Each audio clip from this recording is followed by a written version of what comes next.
5.000 toh? Terus kenapa kita minta 15.000? Minta 15 kan kita kalah masih kalah. Viral, detik-detik tukang parkir ngamuk di Makassar, minta 15.000 padahal dikarcis 5.000.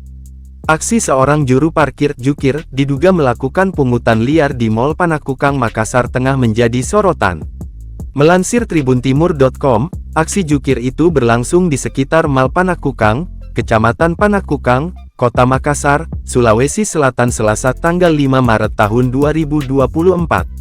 Dalam video berdurasi 13 detik itu, jukir disebut memaksa pemilik kendaraan membayar melebihi tarif karcis yang tertera. Video diunggah akun Instagram @makassar_info itu sontak menarik perhatian banyak pengguna medsos.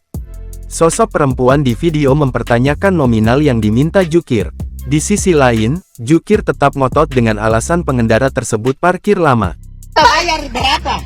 Nah, saya sesuai 5.000 toh? Terus kenapa kita minta 15.000? Minta 15 kan kita kalah masih kalah. Kenapa kita minta 15.000? Nah, ada ketentuannya 15.000. Nah.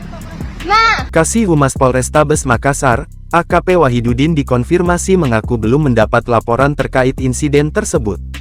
Melihat video aksi dari oknum jukir itu telah viral di medsos, Wahid menegaskan bakal menindaklanjuti. Wahid kemudian mengimbau kepada warga yang merasa dirugikan atau mendapatkan peristiwa serupa segera melapor ke pihak berwajib.